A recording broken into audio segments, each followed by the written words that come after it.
guys, it's Amanda and Barron, and we are back again with Kicking Cancer Cares. Our sponsor for the second half is Marianne McNally. She is a residential real estate specialist with Next Home Realty Connection. So if you're looking to buy a home, sell a home, just not sure where to start, or you just want to make sure you have all your ducks in a row, you're planning for it in a year, and you just want to make sure you're ready, give her a call at 503-409-4389, and she will help you with all the things. And please keep her in your prayers as well. She's currently going through her own battle, and it sounds like it may be winning a little bit more than she is. So I please. will get an update for us here real soon. Okay, perfect. And I also just put in an order in for a Green Monster pizza so that I can have lunch guilt-free. There you go. With cauliflower crust and don't have to cook. And you have those artichoke hearts coming too. Oh my gosh, I doubled them. Yeah, I was going to say, is that an option? Yes. There you go. I doubled them. I would do Fantastic. that. Well, we did a shout out for Marianne. Let's do a shout out for who's here with us. Yes. Ashlie? Yes. I'm holding your card up. Tell us again, what's your business? How do people take advantage of your services? So, Allie Virtue. My business is Parkside Nutrition, online nutrition coaching company.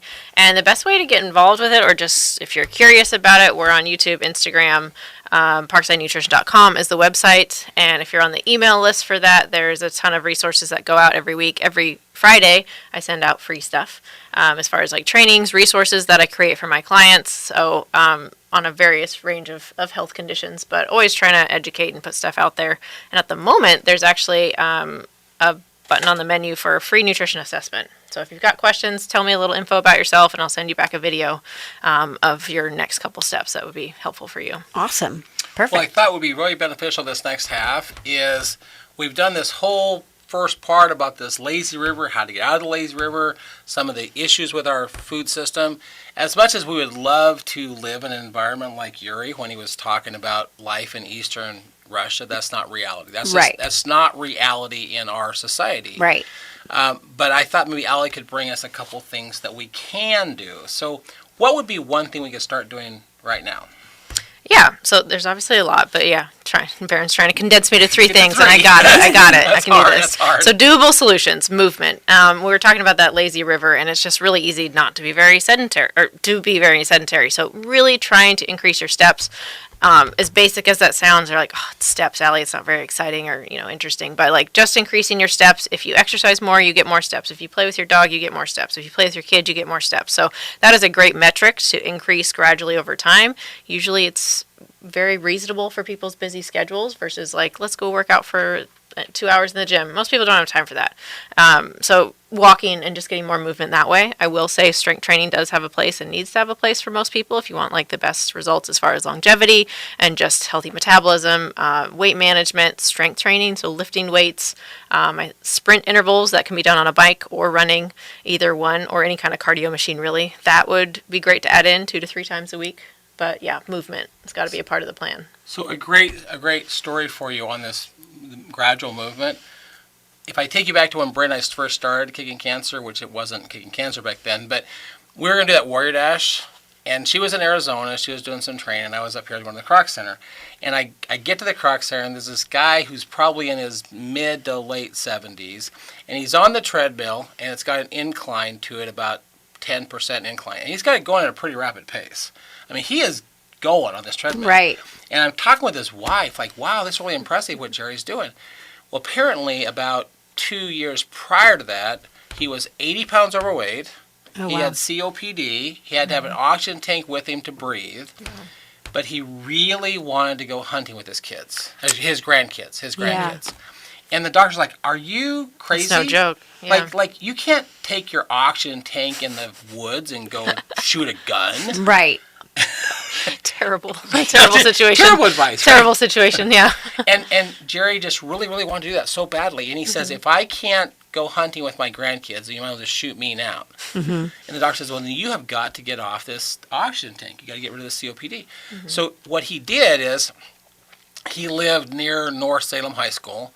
And I love this analogy. He would walk to the next driveway with his oxygen tank. And then he'd go home. And 2 days later, he'd walk to the next driveway, which is 2 more down. Right. Well, over the course of about 3 weeks, he got rid of the oxygen tank. Wow, that quick. So fast. And so I like to say just one more driveway. Yeah. If you're having trouble with movement, then from where you live, walk one driveway and then go home. And maybe it takes you 3 days, but then you're going to do one more driveway.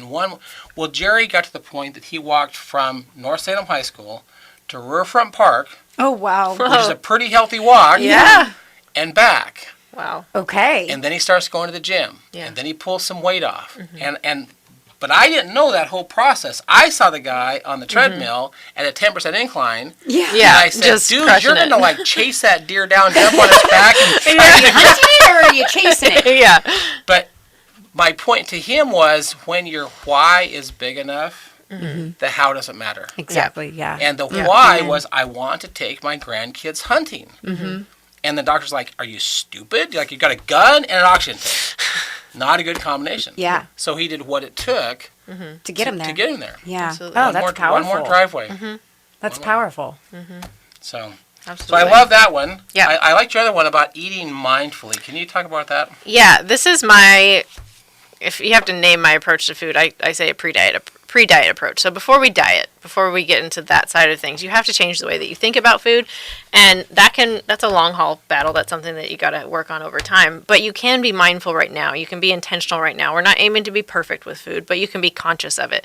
And like we were talking about earlier, once you start to realize how food affects you, it's easier to make those changes because you're like, I don't want to feel like, garbage today, so I'm not going to have 2 donuts. I'm going to have 1 donut because I know I can still feel okay with having that. And it might seem silly and you might never think your nutritionist would tell you to do that. But that's the reality of life, and that's a doable solution. It's just starting eating mindfully. And honestly, if I can prevent people from overeating, which is just prevalent and it's really easy, we're usually plugged into devices when we're eating, so that makes mindful eating really difficult, and it's just easy to consume everything on our plate or a whole bag of chips before we even realize what happens. So we've all done it. We've all done it. It's easy. So if we can be mindful and just stop a little bit sooner, it's amazing how just the results of that alone, without getting too complicated with like the nutrition science of things. Yeah. Well, Allie and I were talking about this a few days ago, that as a society, and again, we have to deal with food based upon the way our society is. And platter sizes are too big. They're just too big. Or bang for your buck. Yeah, bang for your buck. Yeah. But here's what I do now is either I go there and I'm going to share it. I'm just hypothetically saying, if Allie and I went out, it's like, that's too much. Do you want to share it? Or what I usually do is, as soon as they bring it, I'm like, I'm going to need you to bring me a box. I'm going to need a to-go box. Yeah. Because I grew up with my mother saying you need to clean your plate, right? So I have that ingrained in me to clean my plate. And if I clean my plate, it's too much food. But if I eat till my brain says you've had enough, and then I put the rest in a box, that's eating mindfully. Yeah, I didn't even think of that when I cook dinner for the kids and stuff. It's like, no, you guys finish what's on your plate. I didn't cook food to waste money, Yeah. But if we just cook less and adjust to that on what we actually need instead of overeating, we can do that at home as well. My grandson is such a great example that he was born with an allergy to corn. Oh, geez. Oh, wow. Now think a about lot. how many things have Yikes. some A little bit of corn version in them. of corn in it. I thought milk was a tough one. Yeah. Corn is hard. Yeah. And it was such a horrible allergy that he would itch and he would scratch. He actually scratched about it, would start bleeding. Yeah. So my daughter had to work really hard to find food that didn't have corn syrup, high fruit, all of that kind of Good stuff. luck. Right. It was a lot of work when he was little. He's 10 now. But there is a receptor in your brain that tells you that you're full. And high fructose corn syrup blocks that receptor. Oh. Okay? So you look at these kids that are like 10 years old and they're already considered morbidly obese because they're full, but they don't know they're full because of the amount of corn syrup that's our food. Well, my grandson never got that. He never, ever had that receptor blocked because he was allergic to corn. So when he would come to visit, he'd go, I'm full. My first instinct was clean your plate. Yeah. Right. And I'm like, no. He You're told full. me he's full. Yeah. And he would leave for about an hour, and so he goes, I'm hungry again. And that's the way our body should, correct me if I'm wrong, but our body should be functioning that way. Well, just learning how, because like we said, you're on the lazy river, so you're told to eat this giant portion. Your body's like, woof, I have to deal with this giant portion of food. And then, that can make you sleepy. That can make you, we kind of get on this like cycle, right? And then that's where traditionally adults will grab like a caffeinated beverage with probably a lot of sugar in it. And then you're on that roller coaster again versus I laugh because like I don't know if you've ever played this game with like your friend group or whatever, but it's like explain what you do in most basic terms without saying what you do, and it's like I teach people how to eat, and it seems like silly, right? You're like, I'm an adult, I know how to put food in my mouth, but we really do have to like relearn how to eat. Like I need to take a bite, I need to put my fork down and chew the food I have in my mouth instead of like grabbing another bite. It's to actually like do digestion properly and things like that. So it sounds kind of funny, but like you really do have to recalibrate how you eat because it's. Our lazy river society is worse than we think it is. Yeah. The analogy. My dog Lucy, who's next to me, she just recently went paralyzed from the waist down, and so we've been hand feeding her. Mm-hmm. And I tell my husband, I'm like, hold on, slow down, don't feed her too quick so that she can actually swallow and digest, and maybe I don't want to overfeed her either. Mm-hmm. And it's like, why don't I do that with myself? Yeah, slow down. I inhale food sometimes. I'm like, it's not going to disappear. Yeah. Right. Well, there's not a food thief out here. Right. Or if we have some left on our plate, like it seems really weird, but you know, this is kind of now a game in our house because I think it annoys my husband, so it's fun. But he's like, you have literally one bite of food left on your plate. I'm like, I'm done. I'm done. I don't want it. I'm full. And he's like, it's one. Nope. I'm done. And I'll put that little thing in a container, and it's in the fridge. One bite left. I'm like, it's a great snack later. He's like, you're ridiculous. I'm like, it's a principle. Now, it's a game. It's a game now. But it's not a big deal. And then I can go back to work. I don't feel full. I don't feel tired. I'm not reaching for caffeine because I'm like, oh, I ate too many carbs or I had too big of a meal and now I'm sleepy. I need to feel good after my meal. Yeah. And I just need to get to my next meal. I don't have to be super full for the next, 24 hours. And that's such a great statement of our society, too, is we have a job. Let's just say you're a state worker. So you're working in a cubicle and you go to lunch with your friends and you go to a place for an hour, but you're not there for an hour, and then you eat more than you should, and then you go back to your cubicle, and then about an hour later, you're tired. Yeah, food coma. Yeah, I'll have a Snickers bar. That'll wake me up. Oh, Lord. Temporarily, yeah. You get a sugar rush. Yeah. And that's that cycle that we've gotten stuck in that lazy river. Yeah. So we're just trying to give listeners some tips on how to get out of that lazy river. Okay, perfect. Absolutely. I love it. Help me. Well, this last one is humorous. Yeah. But it is really something that Allie's kind of her catchphrase. Okay. But I want to give you the basis for her catchphrase. Okay. And there's a doctor. His name was Dennis Burkick, and it was in the 1950s, 1958. He actually discovered. It's called Burkitt's lymphoma, and it's a version of blood cancer that was named after him. But the other thing he was doing is he was going to rural parts of Africa to compare their diseases and their diets to Western medicine or Western societies, okay? And he found that the diets of rural Africans had high fiber, plant-based diet that consisted of starchy vegetables such as potatoes, yams, peas, beans, whole grains like corn, wheat, fruits like bananas, plantains, but they ate them when they were in season. Oh, yes.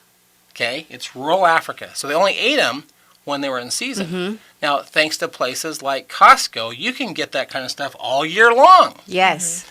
Unlike the Western diet, there was very little white flour, white sugar, and very little meat or dairy. Okay. So these parts of Africa, right? Rural Africans were eating a naturally high carbohydrate, high fiber, low fat diet, completely opposite of most diet programs. Right. Their chief reason behind the diet was poverty and availability. Yeah. So it was there. Right. What was there wasn't any supermarkets in the African bush. Yeah. The food they ate was the food they grew. Meat was scarce, luxury eaten only on rare and special occasions. But here's what he really discovered was interesting. Let's talk about poop. Oh. We're going to bring up the poop word. Okay. One aspect of his research involved measuring the stool size. I know it's kind of gory to talk about, but the stool size and bowel transit times of people all over the world. There's a scientist that's dedicated to his work. Yeah. His findings were very interesting. According to Burkick, rural Africans were a model for healthy bowel function in comparison to Americans or the British people. But in order to understand why, we have to discover the liver. So he gets in this whole deep discussion here. I won't go into all of it. But basically, what he found was their poop was twice as big and dense, and they were also pooping every single day. Mm-hmm. Multiple times a day, most likely, yeah. Yeah. And that's really Allie's catchphrase is you need to poop daily. Poop every day. But let's talk about why. Why is that so critical? Why is it so important? Well, it started to be a thing because not many people talk about it. And not a lot of people know that it's abnormal or to not poop every day. And if you look up the definition of medical constipation, it's if you have a bowel movement 3 times a week or less, then you're considered constipation. I feel like that's not enough. I think you should obviously poop every single day, but that's also requires eating more fiber. So the diet that you described is hugely high in fiber. We don't actually break down fiber. It literally passes through us and acts like a broom to push things through. Oh. So if we don't have a lot of fiber, that stuff doesn't get the signal to move as much. It doesn't, like we talked about in the very beginning, it doesn't stimulate those muscles to move. It doesn't push things along as much. So it's just critical to healthy digestion, and it's fairly scarce in our normal society. Can you list a few high fiber items? Yeah, so you can think of fiber as the bones of plants. So a lot of people will say oh, well, I had a bunch of spinach to increase my fiber. I mean, you can crunch up spinach, right? It doesn't have a lot of fiber. It has some, plant material, but it's not very high in fiber. So things like beans, grains, whole grains are going to be really high in fiber. Nuts, seeds, cereals, navy beans, kidney beans are pretty high. Black beans are pretty high. Any berries with a lot of seeds, so raspberries, blackberries, flax seeds are really good. Chia seeds are really good. Those are probably the heavy hitters. Okay, awesome. I'm hitting those. Which is, I think it's so great that we're hitting on this week, because last week, the shocking fact I brought, the number one killer in men under the age of 50 is colon cancer. Yeah. And the number 2 killer in women under the age of 50 is colon cancer. Is it possible that we are not pooping enough, which cause colon issues? Right. Absolutely. Yeah. I'm just throwing that out there. Get some fiber and get the fiber that you're eating, your bacteria breaks it down, right? So the bacteria in your guts, hopefully it's a good balance of those things, but they eat the fiber because we can't actually digest it. It just sweeps through. And so the bacteria eat it, and they give us really good byproducts called short-chain fatty acids, and those things is what literally feeds our colon cells. So our colon gets nutrients from the food inside the colon, not as much from delivery from our blood system. So having literally the food that you're eating is feeding your colon and the colon health. If we have really poor colon health, it's going to get really inflamed, and when that process starts, then things like cancers can start to crop up. Wow. That's crazy. So wealth of knowledge. Yeah, right? You're feeding your colon. So give it some fiber, give it some artichokes. That's another good one. Avocados. Yes, absolutely. And you doubled your artichokes. Yes, double the gut health points. Yes. Yeah. Well, the other thing, and I just love this story. Maybe it's just my morbid sense of humor. But when I first met Allie, she was telling about this client that was diabetic. She had a whole long list of diagnoses that I could see on her medical chart. And I'll tell the story wrong. Yes. You should tell it. Okay, I'll go. Tell it wrong. No worries. So I can see her medical history, and I'm like, okay, in my head, I'm thinking she probably suffers with this. And so I'm trying to get a picture of her lifestyle, the symptoms that she's dealing with. And she's like, oh, fine, good, this is fine, everything. And I'm like, there's got to be something that's bothering you. And I was like, how's your digestion? Newbie mistake. And I was like, how many times do you poop every day? I had to be that explicit. And she's like, oh, not every day. Maybe a couple times a week. And I'm just like, what? And she's like, yeah, a couple times a week. And so I'm like, okay, talk about this for a little bit. And then we get some supplements going while she is working on the diet side of things. And she came in furious the next couple days later because she's like, I have been in the bathroom every single day and I don't have time for this. And I was like, okay. So I don't have time to poop every day. Yeah. Lady, you are way too busy. Yeah. So I was like, all right, well, I just love that story. That became definitely a hill I was probably going to die on. Because I was like, we're going to be talking about this every day then. So you got fired because she couldn't poop. She didn't want to work with me after that, yeah. So pooping's actually really important. It's really important. It really is. Yeah. If I don't poop daily, then there's normally a red flag of why. Yeah, it is. Actually, yeah, a sign of colon cancer is your bowel movements change significantly in a short amount of time. So that's definitely. Well, and we go back to the 80-20, okay? If you're going to go down the 20, that's fine. Yeah. And your bowel will probably tell you that you went on the 20. Yeah. Yeah. I mean, I can usually tell When without getting too something's- graphic. Yeah. Like that was the 20, and it's showing up in the bowel. Yeah. You know. So Which is, and it, like she said, our food we eat kind of feeds our colon. It does. Yeah. So Absolutely. I just thought we've talked about food so much on the show, but we are in a society that has this lazy river. And Yeah. how do you get out of the lazy river? And Allie just had some great suggestions to help you out of it. Absolutely. You got to move, you got to be mindful, and you got to poop every day. There you go. Simple guide. Okay. 3 simple things. Yeah. Well, I do want to give Allie some time to talk about why we're both wearing blue. Okay. Perfect. Do you share your dad's story? Yeah, absolutely. So, Barron mentioned my education background, and when I went to college, I was going to college to be a physician's assistant, and so going to the medical field, I thought that would be really interesting. Obviously, like science, very nerdy. And when I graduated college 2015, and then my dad had been battling cancer for a while, didn't quite know how bad it was about to get, but the fall of 2015, we realized it had metastasized, and so he ended up passing away from cancer. And throughout his cancer journey, I, would ask questions, like, what else can we do to help you out? You're doing the clinical treatments and all this kind of stuff, but what can we do when we're out of the hospital? And I asked, what about nutrition? What about lifestyle? Things like that. And he's like, well, nutrition only helps 5%. This was his oncologist speaking. Nutrition only helps 5%. It's not worth depriving yourself. And I had a really big problem with that because, one, you're disempowering the patient. And I feel like you absolutely need to give them all the tools, even if it's not going to completely cure the problem. Like, it's something that they can do, they can focus on, they can be proactive about it. And so I just thought that was just not the place. And, even the doctor, said himself, he's like, why don't you become a medic? That's what they call a doctor in England. But, and I was like, you know what? Grew up in England, not the United States. Side note. Grew up in England. So this is all happening in England. And I just, was like, doctors are great. They have their place. I'm fascinated by the field, but I was like, I felt like my place needed to be on the proactive side of like, if I can teach people how to eat now, maybe they don't need the oncologist in 20, 30 years or whatever it is. And so I just felt like I would rather be the swim coach and, the lifeguards there when you need them, and they're fantastic and they're so good at their job, but I wanted to be at a different point in the journey. So that's how I kind of found nutrition. And I didn't think I felt terribly bad myself when I kind of started to play around with nutrition, but I just realized I could feel so much better, could sleep better, better concentration, better energy levels. And once you experience that, you don't really want to let it go. Yeah. It's really fun to feel good. Yes. So But, it was her father's battle with prostate cancer, Yeah. which is a lighter blue. Okay. Interestingly enough, colon cancer is dark blue, Oh, okay. There we go. and prostate cancer is a light blue.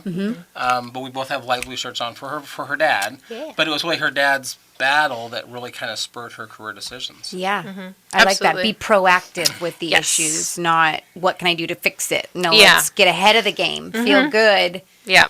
and have control of our bodies. You do it anyway. We have to eat. We have Right. to sleep. We have to, move our bodies. So if I can just change the things I already do, that can create a lot of impact. Well, once again, how can people get a hold of you, Allie?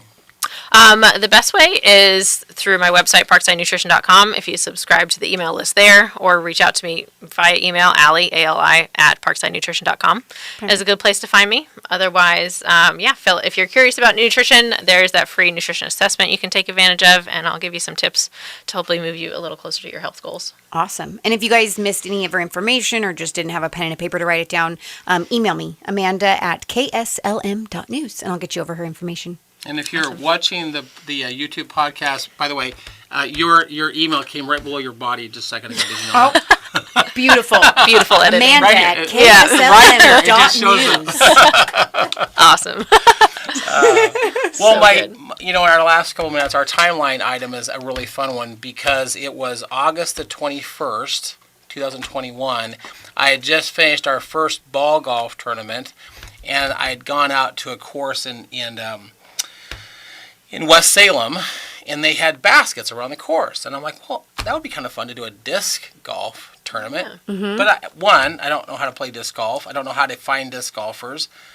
But maybe the golf course could help me. Yeah. So the golf course said, here, you should contact Noah Cool. Yeah. And that's how you guys got connected. That's how we got connected. Okay. So it was August the 21st, 2021. I sat down with him, and we began to talk about this idea.